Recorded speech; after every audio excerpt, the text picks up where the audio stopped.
विश्वाच्या प्रांगणात एकसारखी भटकंती करावी.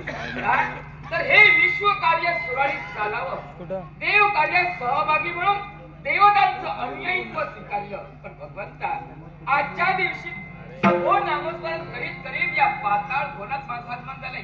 आणि कशासाठी भगवंत जाणतोय. टाकलेलं पाऊल आणि आखलेला मार्ग यशस्वी होईल तुझ्या नारदाची प्रार्थना. नारायण अरे हो, वेदांचं तत्व आणि महत्व जाणण्याची दान शक्ती यांची अंगे. भूत भविष्य वर्तमान या तिन्ही कालांचा हे त्रैलोक्य अन्नपूत धनु सम्राट अनन्य भावेश्वर जीवेन शरण शतम आयुष्यमान भव. देवऋषी आपला आशीर्वाद मिळाला. या धनु सम्राटाच्या जीवनाचा उत्कर्ष होतोय का असा मनभास मला होऊ लागला. रुद्राक्ष, जीवनाचा उत्कर्ष होतोय त्याचा भास तुला झाला. पण मला आजच्या दिवशी आश्चर्य वाटू लागलं. आजच्या दिवशी त्याच्यावेळी तुझ्या दरबारी या नारदाचं येणं व्हायचं. त्याच्या वेळी या नारदाचं स्वागत कोणत्या तऱ्हेनं व्हायचं. हे नारदा, यायचं असेल तर ये, जायचं असेल तर थांब, बसायचं असेल तर कोण कोणते कोणते कोण नारदाला अरे म्हणतोय रे. तूच मला बोलतात. कोण कोण कोण अरे म्हणतोय नारदाला. याला अरे म्हणता तुम्ही. अरे तूच म्हणत होता. मी कधी केव्हा कुठे एवढा विसर खोळा कसा रे. आठवत नाही. तेव्हा नारदा तेव्हा मी कदाचित म्हणत असेल. कदाचित नव्हे म्हणत होता. आता मी सुधारलो. वा, मी कुणाच्या वाट्याला जात नाही. कोण आला नमस्कार. वा वा वा. स्वागतम. परमेश्वराने काढली तुला बुद्धी. हे जे मी बोलतोय याच्या मुळाची कारण तुम्ही आहात. होय, याच्या मुलाशी कारण मी देव भक्तीचा मार्ग केलो. देवाच्या मुखातील मुख काढून ऐकूया.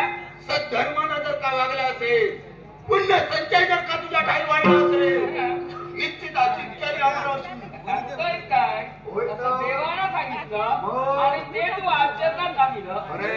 हे आयुष्यमान आयुष्यात मानवाचे देव भक्तीत करायला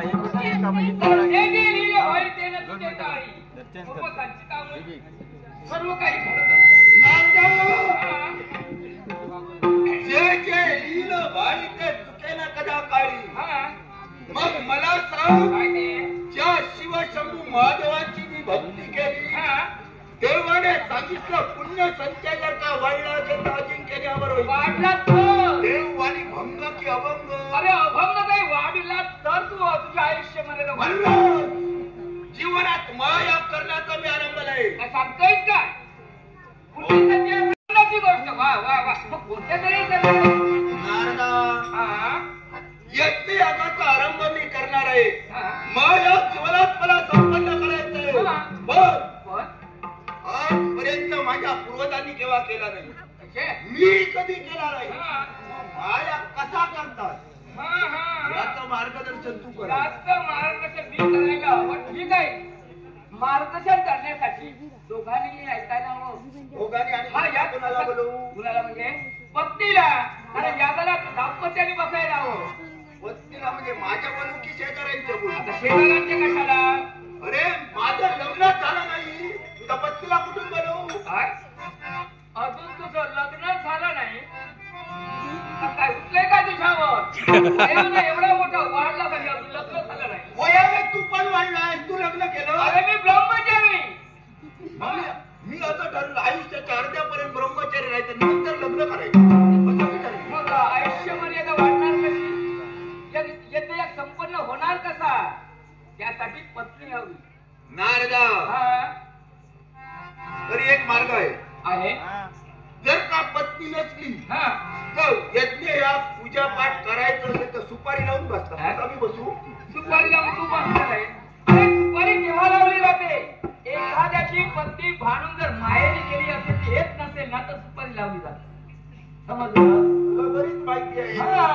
जगाचं वाटाण आहे मी. जगाचं ज्ञान मला आहे. अरे जगाचं ज्ञान पण लग्नाचं एवढं ज्ञान कसं. मला लग्न लावली मी. नारदा काय झालं. जर बायकोच हवी असेल लग्न करायला हवं. तर या माझ्या पाताळ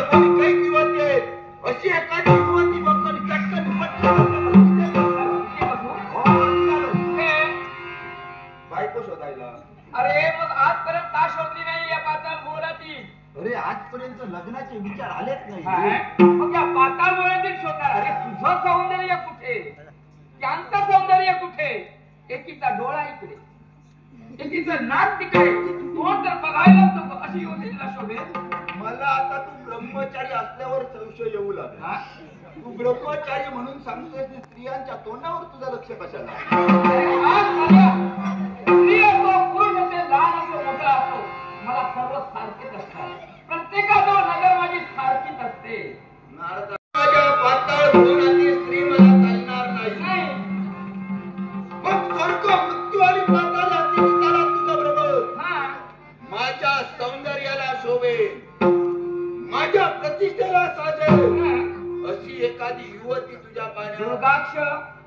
भक्ती मार्ग कुठे चालतो? मृत्यूलोकाच्या ठिकाणी.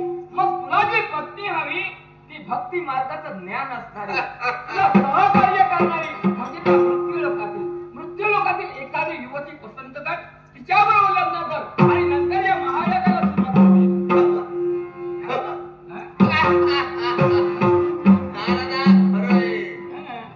जास्तीत जास्त भक्ती कुठे चालत असेल का मृत्यूलोकाच्या ठिकाणी.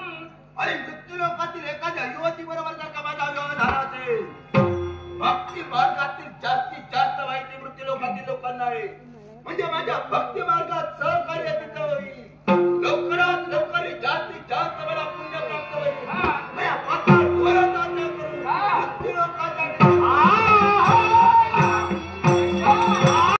मृत्यूलोकाच्या ठिकाणी युवती शोधण्यासाठी गेला. याला शोधून सापडणार आहे का? भगवंता लीला तुझ्या लीलेचं वर्णन करण्यासाठी शब्द अपूर्ण पडताय. पण भगवंता सुख हे प्रत्येकाच्या जीवनात आहे. सुख राहील एवढं आहे, पण दुःख हळूहळू खाली चाललो. त्या पर्वता एवढ्या दुःखाला पाहिजे सुखाचा मार्ग शोधायला हवा. प्रत्येकाच्या राशीला सुख दुःख चुकलेलं नाही, ते प्रत्येकाला भोगायलाच हवं. ते कुणालाही चुकलेले नाही आणि म्हणून